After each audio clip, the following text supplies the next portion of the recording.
Hello friends, तो आज हम पढ़ते हैं history Bharat and the world का चैप्टर 7 क्लास 10, जिसका नाम है कॉलोनाइजेशन एंड इम्पीरियलिज्म। इसी पीछे वाली वीडियो में हमने कॉलोनाइजेशन इम्पीरियलिज्म के बारे में पढ़ा था कि होते क्या है कॉलोनाइजेशन इम्पीरियलिज्म। तो एक बार बता देती हूँ मैं छोटा सा, होता क्या है कॉलोनाइजेशन इम्पीरियलिज्म। जब एक पावरफुल कंट्री अपने से वीक और पुअर कंट्री पर कंट्रोल करती है और उसको एक्सप्लॉइट करती है कल्चरली, इकोनॉमिकली, पॉलिटिकली अपने बेनिफिट के लिए, और उस कंट्री का कोई उस कंट्री के ऊपर कोई फोकस नहीं करती है कि हमें क्या करना, हमें तो सिर्फ अपने काम से मतलब है। तो ये जो था कॉलोनाइजेशन इम्पीरियलिज्म, दोनों ही सेम वर्ड्स हैं। अब इस वीडियो में पढ़ेंगे हम development of imperialism. Imperialism in Asia. Asia एक बहुत ही बड़ा कॉन्टिनेंट है। देखो एक बार एशिया देख लेते हैं। ये है मैप, यहाँ से ये सारा का सारा ये एशिया है। तो एशिया एक बहुत ही बड़ा कॉन्टिनेंट है जहाँ पर raw material, various types of raw material जैसे कॉटन, टी, इंडिको, कॉफ़ी, टबैको, शुगर, कोल, आयरन, टी, कॉपर, ये सारे के सारे रॉ मटेरियल्स जो एशिया जैसे कॉन्टिनेंट में मिलते हैं और बहुत ज़्यादा मात्रा में मिलते हैं। और ब्रिटिशर्स को क्या चाहिए था? रॉ मटेरियल ही चाहिए था। तो उन्होंने क्या किया? उन्होंने सोचा कि कॉलोनी बना लेते हैं एशिया में और एशिया को अपने कंट्रोल में करेंगे, तो वहाँ पर रॉ मटेरियल भी लेंगे और दूसरी कंट्रीज़ में हम मैन्युफैक्चर्ड गुड्स को बेच भी सकेंगे। तो देखो, जो यूरोपियन कंट्रीज़ थी उन्होंने कॉलोनीज़ को इस्टेब्लिश किया ताकि वो अपने मैन्युफैक्चर गुड्स को बेच सके मार्केट्स में और ज़्यादा प्रॉफिट कमा सके। 19th सेंचुरी के एंड तक पूरा का पूरा जो एशिया है वो वेस्टर्न पावर के कंट्रोल में आ जाता है, वो अपने कंट्रोल में कर लेते हैं एशिया को। कौन कौन सी कंट्रीज़ करती है एशिया को कंट्रोल में? देखो अब यहाँ देखो कौन कौन सी कंट्रीज़। पुर्तगाल, फ्रांस, जर्मनी, हॉलैंड जो है नीदरलैंड को ही बोलते हैं, और इंग्लैंड, रशिया, ये सारी कंट्रीज़ क्या करती है? एशिया को अपने कंट्रोल में करती है और वहाँ पर अपनी कॉलोनीज बनाती है। कौन कौन सी country? England, France, Portugal, Holland, Germany and Russia. अब कॉलोनीज देखो, इंग्लैंड की कॉलोनीज देखते हैं। इंग्लैंड जो है एक बहुत ही लार्जेस्ट इंपीरियल पावर है among European powers. European powers के अंदर इंग्लैंड सबसे ज़्यादा इंपीरियल पावर है, जिसने बहुत ज़्यादा कॉलोनीज को बनाया है, ठीक है, और जिसने एशिया के ऊपर बहुत ज़्यादा कंट्रोल किया है। अब इंडिया देखो, इंडिया में Portuguese, Dutch, British, French people India में आते हैं ट्रेड करने के लिए। जो पुर्तगीज थे और डच थे, इनकी जो पावर थी इंडिया में कुछ ही टाइम रहती है ट्रेड करने की। इसके बाद 18th सेंचुरी के बिगिनिंग में जो है पुर्तगीज की और डच की जो पावर है वो एंड हो जाती है। फिर बचते हैं Britishers and French people. So British and the French remain in India में रहते हैं। इन ऑर्डर टू इस्टेब्लिश अपने डोमिनेंस को, अपनी रूल को इंडिया में इस्टेब्लिश करने के लिए उन्होंने क्या किए? 3 वॉर्स किए। वॉर्स ऑफ कर्नाटक बिटवीन दो पावर्स के बीच में, कब कब के? 1744 AD से लेकर 1763 AD में, जिसमें कौन? ब्रिटिशर्स जीत जाते हैं और फिर ब्रिटिशर्स क्या इंडिया को अपनी कॉलोनी बनाते हैं। इसके बाद अर्लियर 1757 में बैटल ऑफ प्लासी होता है, जिसमें ब्रिटिशर्स जीत जाते हैं। किससे? नवाब ऑफ बंगाल। उस टाइम पर Nawab of Bengal, battle of Plassey में बंगाल का नवाब होता है सिराजुद्दौला, जो कि क्या ब्रिटिशर्स से हार जाता है 1757 AD में। इसके बाद फिर होती है battle of Buxar. Battle of Buxar में क्या होता है? 1764 AD में होती है। ये दोनों की दोनों बहुत इंपॉर्टेंट है। ये अभी तक जो कॉम्पिटिटिव एग्जाम्स होती है उनमें भी पूछी जाती है, तो आपके बोर्ड के एग्जाम में तो बिल्कुल पूछी जाएंगी। तो 1764 में बैटल ऑफ बुक्सर होती है, जिसमें क्या होता है? बंगाल, बिहार, उड़ीसा के ऊपर ट्रेड करने की पावर्स मिल जाती है। किसको? ब्रिटिशर्स को। तो दीवानी राइट्स मिल जाते हैं ब्रिटिशर्स को। दीवानी राइट्स होते हैं जो ट्रेड करने की राइट्स होते हैं, वो मिल जाते हैं। तो बंगाल, बिहार, उड़ीसा के ऊपर मिल जाते हैं। इसके बाद वो मैसूर को भी अपने अंडर में करते हैं 1799 AD में, टीपू सुल्तान को वहाँ से हराकर। और 1818 AD में वो मराठा पावर्स को भी मराठा वॉर्स के साथ हरा देते हैं, मराठा पावर को बिल्कुल ख़त्म कर देते हैं। जो ब्रिटिशर्स थे वो सिंध को ऑक्यूपाई करते हैं 1843 में, फिर पंजाब को करते हैं 1849 AD में। इसके बाद जो लॉर्ड डलहौजी था 1856 AD तक, उन्होंने ब्रिटिशर्स ने ऑलमोस्ट कह सकते हैं इंडिया को अपने कंट्रोल में कर ही लिया था। देखो किस किस को कंट्रोल में किया उन्होंने। सबसे पहले बंगाल के नवाब से फाइट हुई तो बंगाल उनके कंट्रोल में आया। फिर बिहार, उड़ीसा, फिर टीपू सुल्तान को हरा के मैसूर को कंट्रोल में किया। फिर उन्होंने सिंध को, पंजाब को, तो हम कह सकते हैं ऑलमोस्ट सारा का सारा जो इंडिया है, ऑलमोस्ट कह सकते हैं वो उन्होंने अपने कंट्रोल में कर लिया। अब इसके बाद देखो बर्मा पर, ये इंग्लैंड की कॉलोनी थी। बर्मा कहाँ है? ये म्यांमार का जो पुराना नाम था वो बर्मा था। तो इंग्लैंड ने 3 वॉर्स किए थे बर्मा के अगेंस्ट, म्यांमार के अगेंस्ट। और दीज वॉर्स, और कब हुए थे ये वॉर्स? 1824 एडी से 1885 एडी में। और as a result of this war जो टेरिटरीज थी बर्मा की वो ब्रिटिशर्स के अंडर आ जाती है। अब है फिर श्रीलंका। श्रीलंका ये रहा। श्रीलंका को सबसे पहले पोर्तुगीज ने अपने अंडर में किया, उसके बाद डच ने, और फिर फाइनली ब्रिटिशर्स ने। अब जो ब्रिटिशर्स थे उन्होंने बहुत ज़्यादा पैसा कमाया उन्होंने प्लांटिंग, टी को प्लांट कर कर और रबर गार्डन्स को श्रीलंका में प्लांट कर कर। इंग्लैंड की जो अथॉरिटी थी वो, मतलब इंग्लैंड ने श्रीलंका पर कब तक रूल किया? 1948 एडी तक उन्होंने श्रीलंका पर रूल किया। ये आता है माल्या। माल्या जो है, अब जो मलेशिया है ना, मलेशिया को ही माल्या बोलते हैं। मलेशिया देखो ये रही मलेशिया, ये है मलेशिया। अब तो इसको मलेशिया बोलते हैं, लेकिन पहले इसको माल्या बोलते थे। तो British wanted to spread their influence in South East Asia. ये जो थे ना, साउथ ईस्ट एशिया कौन सा है? ये वाला जो साउथ ईस्ट एशिया, यहाँ पर जो है ब्रिटिशर्स अपनी पावर को इन्फ्लुएंस करना चाहते थे, अपनी पावर को स्प्रेड करना चाहते थे, अपने कंट्रोल में करना चाहते थे साउथ ईस्ट एशिया को। तो 1840 एडी में उन्होंने सिंगापुर को अपने कंट्रोल में किया। सिंगापुर, ये रहा सिंगापुर। सिंगापुर को अपने कंट्रोल में किया उन्होंने 1840 एडी में। और फिर 1865 एडी में ब्रिटिशर्स ने माल्या पेनिनसुला को भी, पेनिनसुला होता है एक ऐसा प्लेस जो 3 साइड से पानी से घिरा हुआ हो, तो माल्या मलेशिया को भी अपने कंट्रोल में कर लिया, सिंगापुर मलेशिया को भी। इसके बाद तिब्बत। तिब्बत कहाँ है? ये रहा तिब्बत, चाइना के अंदर तिब्बत। तो आफ्टर डिफीटिंग तिब्बत को 1904 में हराने के बाद, दलाई लामा के साथ ट्रीटी करने के बाद ब्रिटिशर्स ने तिब्बत को भी अपने अंडर में ले लिया और उसके साथ ट्रेड करना शुरू किया। तिब्बत स्टार्टेड एंड तिब्बत को practically came under influence of Britishers के अंडर में आ जाता है। तिब्बत भी उनके कंट्रोल में आता है, मलेशिया भी, सिंगापुर भी, श्रीलंका भी, बर्मा भी, और एशिया तो बिल्कुल आ ही गया था। इसके बाद देखो हॉलैंड। हॉलैंड कौन है? हॉलैंड देखो, हॉलैंड जो है नीदरलैंड को बोलते हैं हॉलैंड। ये यहाँ पर नीदरलैंड है, इसकी कैपिटल एम्स्टर्डम है। तो ये जो नीदरलैंड है ना, इसको पहले हॉलैंड बोलते हैं। तो हॉलैंड ने क्या किया? हॉलैंड ने भी अपनी कॉलोनीज बनाई। अब डच ऑफ हॉलैंड, जो हॉलैंड के डच थे, उन्होंने सबसे पहले island of south eastern countries की, जो साउथ ईस्टर्न कंट्रीज हैं उनके आइलैंड्स पर उन्होंने सबसे पहले फोकस किया, अटेंशन दिया कि हमें उनको वहाँ पर कॉलोनीज बनानी है। इसके बाद आफ्टर डिफीटिंग द पुर्तगीज 1602 में, पुर्तगीज को हराने के बाद डच ने अपनी फैक्ट्री को बंतम जो है इंडोनेशिया की एक सिटी है, तो वहाँ पर उन्होंने सबसे पहले अपनी फैक्ट्रीज को ओपन किया डच ने पुर्तगीज को हराने के बाद, और वो उनका इंपॉर्टेंट सेंटर बनी। फिर 1605 में जो डच है उन्होंने फिर एम्बोयाना कौन है? इंडोनेशिया का ही आइलैंड है। तो इन्होंने इंडोनेशिया पर अपना कंट्रोल किया। उसके बाद 1605 में डच ने फिर से, मतलब एम्बोयाना को अपने कंट्रोल में किया एंड फ्रॉम पुर्तगीज से।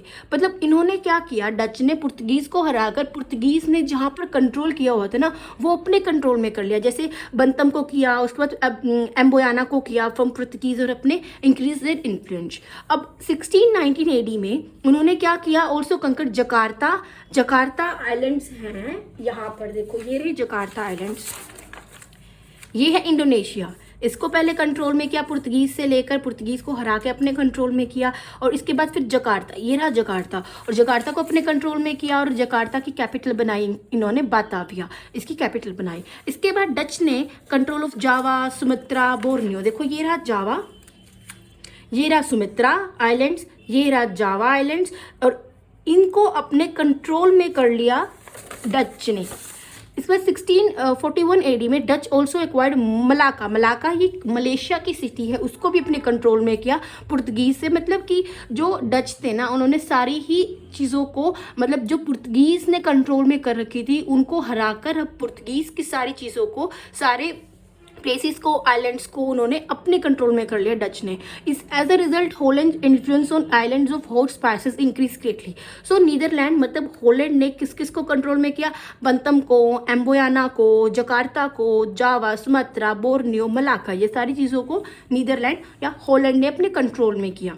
अब कॉलोनीज ऑफ पुर्तगाल। पुर्तगाल कहाँ है? पुर्तगाल देखो यहाँ है पुर्तगाल, बिल्कुल ये है यूरोप, यहाँ है पुर्तगाल। तो पुर्तगाल को 1498 में पुर्तगीज navigator Vasco da Gama reach करता है Calicut on the west coast of India. उसने एक नया सी रूट को डिस्कवर किया था यूरोप से, कहाँ, एशिया में, ताकि जो अरब्स है ना वो बीच में इंटरफेयर ना कर सके। इसी वजह से उसने एक नया सी रूट को फाउंड किया था। कहाँ से क्या, देखो ये है पुर्तगाल, यहाँ से उन्होंने एक सी रूट को इंडिया में आने के लिए फाउंड किया था। देखो यहाँ से पुर्तगाल से वो सी रूट ढूंढते ढूंढते इंडिया के कैलिकट में आ जाते हैं, जो कि केरला में एक सिटी है। यहाँ पर आ जाते हैं ताकि वो ट्रेड कर सके या कॉलोनी बना सके। कितनी दूर से यहाँ आते हैं, क्यों बनाते हैं, इनका मेन रीज़न ये था, जो अरब्स थे ना वो बीच में इंटरवेंशन कर देते थे। इस वजह से उन्होंने, वास्को डी गामा ने वेस्ट कोस्ट ऑफ इंडिया के वेस्ट कोस्ट पर सिटी है कलकत्ता, कैलिकट जो है केरला की सिटी है, वहाँ पर उन्होंने डिस्कवर किया एक नए सी रूट को यूरोप से इंडिया में। विद दिस, इसके साथ जो पुर्तगीज़ है वो इस्टेब्लिश करते हैं अपनी कॉलोनीज़ को इंडिया में और फिर धीरे धीरे अदर ईस्टर्न कंट्रीज़ में। इन द 16th सेंचुरी में अब पुर्तगीज़ कैप्चर करते हैं, गोवा को कैप्चर करते हैं, दमन एंड दीव को करते हैं, दादर एंड नागर हवेली को करते हैं, अपने कंट्रोल में करते हैं। सबसे पहले किसको किया, वेस्ट कोस्ट पे जो है केरला की सिटी कैलिकट को, फिर गोवा, दमन एंड दीव, दादर नागर हवेली, इन सबको किया।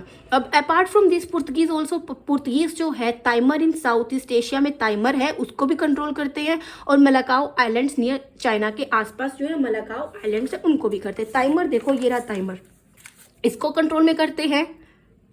और इसके बाद फिर मलाकाओ, ये रहा मलाकाओ आइलैंड्स, इनको भी अपने कंट्रोल में करते हैं चाइना के अंदर, मलाकाओ आइलैंड्स को। अब फ्रांस की कॉलोनीज देखते हैं। फ्रांस, पुंडीचेरी, चंद्रनगर, मॉरिशियस, माही एटसेट्रा, इन सभी को फ्रांस अपने कंट्रोल में करता है। फ्रांस अपनी कॉलोनीज बनाता है। तो फ्रांस इस्टेब्लिश करता है अपने सेटलमेंट को इंडिया में 1674 AD में एक place called Pondicherry, and France made Pondicherry को अपनी कैपिटल बनाता है इट्स इंडियन सेटलमेंट में। अब इसके बाद जो फ्रेंच सेटलमेंट हुई थी वो चंद्रानगर में, चंद्रानगर कहाँ है, केरला में चंद्रानगर है, वहाँ पर भी अपनी कॉलोनी को बनाता है। फ्रेंच कंपनी क्या करती है, मॉरिशियस को भी अपने कंट्रोल में कर लेती है 1721 AD में, और दे ऑल्सो स्टैब्लिश अपने सेटलमेंट को Mahe on the Malabar coast in 1725 and in Calicut in 1739 पर। तो ये सारी जगह पर अपनी कॉलोनीज बना लेते हैं। इसके बाद colonies of south East Asia में देखो, फ्रेंच इस्टेब्लिश करते हैं अपनी सेटलमेंट को 1862 AD में चाइना के अंदर, फिर 1865 AD में कंबोडिया में, फिर फ्रांस जो है डिफीट करता है चाइना को 1885 में और ऑक्यूपाई करता है तेंकिन एंड अन्नम को। ये सारी कंट्रीज आर कलेक्टिवली कॉल्ड, और इन सभी कंट्रीज को बोला जाने लगा फ्रेंच इंडो चाइना। इसके बाद जर्मन की कॉलोनीज, जर्मनी ने एक्वायर किया था कुछ कॉलोनीज एशिया के अंदर। They to control of north eastern part of नया गयाना। नया गयाना जो था उसका नॉर्थ ईस्टर्न पार्ट को जर्मनी ने अपने कंट्रोल में कर लिया था। 1898 AD में उन्होंने क्योशो की टेरिटरी को चाइना से एक कॉन्ट्रैक्ट पर अपने कंट्रोल में किया। Germany also establish its authority over Caroline islands and Marshall islands, जो कि पैसिफिक ओशन में आइलैंड्स है, उनके ऊपर भी अपने कंट्रोल करते हैं जर्मनी। रशियन कॉलोनीज देखो, रशियन जो एम्पायर है वो स्टार्ट होता है, स्टार्टेड एफर्ट्स टू एक्सपैंड अपने एम्पायर को, वो स्टार्ट करता है सेंट्रल एशिया से, मतलब वो सेंट्रल एशिया में अपना कॉलोनीज बनाने चाहते थे। रशिया 1864 में रशिया ऑक्यूपाई करता है खोकैन, बुखारा, खीवा को, एंड इन 1865 में रशिया जो है टशकेंट, रशियन एम्पायर में टशकेंट है उसको अपने कंट्रोल में कर लेता है, कब्जे में कर लेता है, और 1867 AD में नया प्रोविंस ऑफ तुर्किस्तान को भी अपने कब्जे में कर लेता है रशियन एम्पायर। एंड 1868 में रशिया को स्टैब्लिश करता है समरकंद के ऊपर अपनी अथॉरिटी को, अपने रूल को समरकंद पर स्टैब्लिश करता है। फिर 1818 में रशिया एक्वायर करता है contract for the important peninsula of Liaotung in China for 25 years. 25 years तक क्या है, चाइना के लियोतुंग पेनिनसुला पर रशिया एक एग्रीमेंट, कॉन्ट्रैक्ट साइन करता है। इसके बाद कॉलोनिज्म इन चाइना, चाइना के अंदर देखते हैं कॉलोनीज के लिए। China also had a subjugated under European imperialism. England, France, Germany, Russia, America and Japan सभी ने चाइनीज टेरिटरी के ऊपर बिल्कुल कब्जा कर लिया था, कि उन्होंने वो चाहते थे कि हम चाइना के अंदर भी कॉलोनीज बनाए। तो इंग्लैंड और फ्रांस जो है बहुत ही इंटरेस्ट था उनका चाइना के ओपियम ट्रेड के साथ, जो चाइना में ओपियम का ट्रेड होता था, तो उसमें इंग्लैंड का और फ्रांस का बहुत ज़्यादा इंटरेस्ट था। लेकिन जो चाइनीज़ गवर्नमेंट थी उन्होंने इस चीज़ का अपोज किया, तो अगर अपोज करेंगे तो वॉर होगा।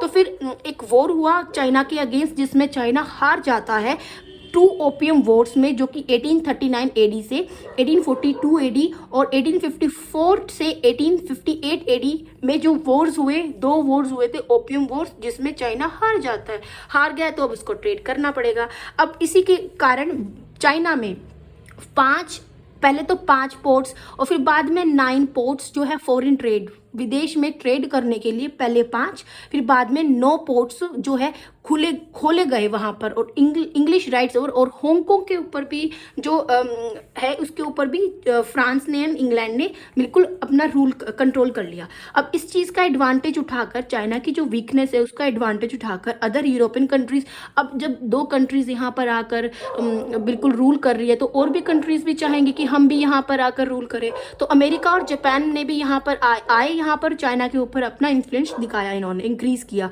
अब 1895 एडी में जापान जो है हार जाता है चाइना के साथ एक वॉर में एंड ऑक्यूपाई करता है। जापान जो है चाइना को हरा देता है और फिर कोरिया के पार्ट्स, फॉर्मोसा एक्सेट्रा के पार्ट्स को अपने कंट्रोल में करता है। फिर रशिया क्या करता है, ऑल्सो कैप्चर्ड एक लार्ज पार्ट ऑफ मंचूरिया के पार्ट को भी अपने कंट्रोल में करता है और साथ में इंक्लूडिंग द पोर्ट अर्थुर को भी कंट्रोल में करता है।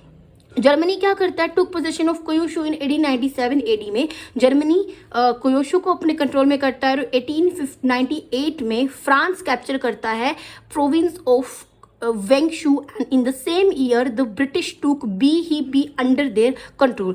तो चाइना के बहुत सारे जो पार्ट्स हैं उनको कभी जर्मनी ने, कभी रशिया ने, कभी इंग्लैंड ने, कभी फ्रांस ने अपने कंट्रोल में कर ही लिया। इसके बाद जो राइट नाउ अब सारी की सारी कंट्री क्या कर रही हैं, चाइना को डिवाइड करना चाह रही है। देखो अब दूसरी कंट्री क्या कर रही है, चाइना है, चाइना में कभी कोई यहाँ कंट्रोल कर रहा है, कोई यहाँ कंट्रोल कर रहा है, कोई यहाँ कंट्रोल कर रहा है, कोई यहाँ कंट्रोल कर रहा है, सबके अलग अलग पॉलिसीज है। तो इससे क्या होगा, चाइना डिवाइड ही होगा ना। तो चाइना को डिवाइड करने की कोशिश कर रहे थे वो सारे के सारे। अमेरिका ऑल्सो ज्वाइन, अमेरिका ने भी इस रेस को ज्वाइन किया कि मुझे भी लेनी है यहाँ पर कॉलोनी। अब यहाँ पर एक ओपन डोर पॉलिसी शुरू हुई, open door policy for China के लिए, जिसमें क्या हुआ कि जितने भी फॉरेन कंट्रीज है जिनको ट्रेड करना है चाइना के साथ, वो सब के सब आराम से ट्रेड कर सकती है। ऑल कंट्रीज ट्रेड कर सकती है चाइना के साथ। इसमें जो ओपन डोर पॉलिसी में ये था, China insisted that all Chinese ports be open, कि जो चाइनीज के पोर्ट है बिल्कुल ओपन कर दिए जाएंगे फॉरेन पावर्स के लिए ट्रेड करने के लिए। तो ये जो एडवाइस एक्सेप्ट की गई सारे कंट्रीज के द्वारा, बट इसने क्या किया, चाइना को डिवाइड होने से बचा लिया। China economic exploitation continued unabated and until the early 20th century तक जो है चाइना को बहुत ही गंदे तरीके से एक्सप्लॉइट किया गया। और चाइना जो है इंपीरियलिस्ट जो कंट्रीज़ है, इनकी कॉलोनीज, मतलब चाइना जो है कॉलोनी ही बन के रह गया और उनके कंट्रोल में रहा बिल्कुल, और उनकी बहुत ज़्यादा इकोनॉमिक एक्सप्लोटेशन हुआ चाइना का। अब इम्पेलिज्म इन अफ्रीका, अफ्रीका में इम्पेलिज्म देखो, लाइक जैसे एशिया में अफ्रीका भी एक लार्ज कॉन्टिनेंट है। For a long time people of जो थे यूरोपियन कंट्रीज़ को इतना ज्ञान नहीं था उनको अफ्रीका के बारे में, कि वो सोचते थे अफ्रीका जो है एक डार्क कॉन्टिनेंट है, तो उनका इंटरेस्ट नहीं था वहाँ पर ट्रेड करने का और वहाँ पर कॉलोनी बनाने का। धीरे धीरे पता चला तो वहाँ पर उन्होंने कॉलोनी बना। अब as a result of favourable condition 1875 में एक mutual struggle started among the European powers के बीच में। यूं हो गया कि कौन अफ्रीका में ज़्यादा से ज़्यादा कॉलोनीज को बनाएगा। उनको यूं हो जाती ना, उनके बीच में होड़ रेस से लगी हुई थी कि एशिया में मैं ज़्यादा कॉलोनीज बनाऊंगा या फिर मैं चाइना में ज़्यादा कॉलोनीज बनाऊंगा। तो अब अफ्रीका की बात है, अफ्रीका में भी यूं हो गया कि कौन सबसे ज़्यादा कॉलोनीज बनाएगा। तो यहाँ पे भी शुरू हो गया। फॉर द नेक्स्ट 40 ईयर्स तक स्ट्रगल है जो कॉलोनाइजेशन इम्पेरियलिज्म इन अफ्रीका में बिल्कुल शुरू रहा अफ्रीकन पावर्स के बीच में, कि मुझे यहाँ पर इतनी कॉलोनीज चाहिए, मुझे यहाँ चाहिए। तो इसी कारण जो कॉलोनीज है यूरोपियन पावर्स की वो इस्टेब्लिश होगी ऑल ऑफ अफ्रीका में, पूरे के पूरे अफ्रीका में शुरू होगी। Expected for a few regions, कुछ रीजन्स को छोड़ के सारे अफ्रीका में कॉलोनीज बन चुकी थी। बेल्जियम, पुर्तगाल, इंग्लैंड, फ्रांस, जर्मनी पार्टिसिपेट करते हैं in the partition of Africa. तो फर्स्ट देखते हैं कॉलोनीज ऑफ बेल्जियम। बेल्जियम की कौन कौन सी कॉलोनीज थी, ये है यहाँ पर बेल्जियम। तो इसकी कॉलोनीज के बारे में पढ़ते हैं हम। देखो, Belgium first try to increase its influence in Africa. सबसे पहले इन्होंने बेल्जियम ने क्या किया, अफ्रीका में अपना इन्फ्लुएंस बनाना शुरू किया। इसके बाद वो हेल्प लेता है लियोपार्ड सेकंड ऑफ बेल्जियम का, जो लियोपार्ड सेकंड एम्परर है उसका, और जो कि एक ब्रेव मैन था जिसका नाम था हेनरी स्टैनले। कैप्चर करता है कोंगो की टेरिटरी को। कोंगो कहाँ है, ये रहा Congo, it is in Africa, Africa में है कोंगो, ये है कोंगो। तो उन्होंने क्या किया, उन्होंने सोचा कि कोंगो की टेरिटरी को मैं अपने कंट्रोल में कर लूँ 1878 एडी में, bye joining the areas around Congo river के अराउंड में जो एरियाज है उसको ज्वाइन करने के बाद it was named Congo free state के नाम से जाना जाने लगा 1908 एडी में। ऑल्दो इट वॉज नॉट ये इंडिपेंडेंट स्टेट नहीं थी बट एक कॉलोनी थी ये बेल्जियम की, तो बेल्जियम की कॉलोनी थी कोंगो। इसके बाद कॉलोनीज ऑफ इंग्लैंड की colonies, England goat the largest share in, England को एशिया में भी सबसे ज़्यादा लार्जेस्ट शेयर मिला था कॉलोनीज बनाने का, और अफ्रीका में भी ऐसे था। तो इंग्लैंड ने इस्टेब्लिश की कॉलोनीज को अफ्रीका में in the Cape of Good Hope, जो ये है अफ्रीका, यहाँ पर नीचे है केप ऑफ गुड होप, तो यहाँ पर भी उन्होंने अपनी कॉलोनीज बनाई। Natal, Transvaal, Orange Free State, यहाँ पर इन्होंने कॉलोनीज बनाई इंग्लैंड ने। फिर 1909 एडी में ये जो स्टेट्स थे वो merge to form the United States of South Africa, बना दिए सारी स्टेट्स को एक साथ United States of South Africa बना दी। इसके साथ इंग्लैंड ने इस्टेब्लिश किया इसकी कॉलोनीज को Rhodesia, Tanganyika, Gold Coast, Zambia, Nigeria, Somaliland, सारी जगह इन्होंने अपनी कॉलोनीज को इस्टेब्लिश किया। इसी वजह से तो बोला कि इंग्लैंड ने सबसे ज़्यादा अफ्रीका में अपनी कॉलोनीज बनाई थी। आप इसके बाद ओपनिंग ऑफ स्विस कैनल के ओपन होने के बाद जो इंपॉर्टेंस है इन एरियाज को इंग्लैंड इंक्रीज ग्रेटली, जल्दी से जल्दी बढ़ती गई कि कॉलोनीज बनाने की जो ये थी कि कॉलोनीज हमें ज़्यादा बनानी, तो इंग्लैंड ने सबसे ज़्यादा कॉलोनीज बनाई थी एशिया में भी अफ्रीका में भी। अब फ्रांस की कॉलोनीज देखो, France also played an important role in partition, Africa के पार्टीशन में फ्रांस ने भी बहुत ही बड़ा जो है रोल निभाया था। देखो फ्रांस इस्टेब्लिश करता है अपनी अथॉरिटी को अल्जीरिया पर, तुनिशिया पर, सेनेगल पर, मोरक्को पर, वेस्ट गिना एंड मेडागास्कर इन अफ्रीका। देखो कहाँ कहाँ पर करता है ये, अल्जीरिया पर, ये रहा अल्जीरिया, ये रहा तुनिशिया, यहाँ पर करता है तुनिशिया पर, अल्जीरिया पर करता है, सेनेगल पर करता है, यहाँ पर सेनेगल है, ये रहा मोरक्को पर करता है, और वेस्ट गिनी, यहाँ पर गिनी है, ये रहा गिनी, और इसके बाद मेडागास्कर यहाँ पर भी। तो फ्रांस यहाँ पर अफ्रीका में यहाँ Algeria, Tunisia, Senegal, Morocco, West Guinea and Madagascar पर अपने कॉलोनीज बनाता है। France also wanted to increase its influence in Egypt और सूडान में भी, इजिप्ट ये रहा, इजिप्ट और सूडान यहाँ पर भी करना चाहता था, फ्रांस अपना कॉलोनीज बनाना चाहता था, लेकिन ये इतना सक्सेस नहीं हो पाया क्योंकि ब्रिटिशर्स ने बहुत पोजिशन किया इनका।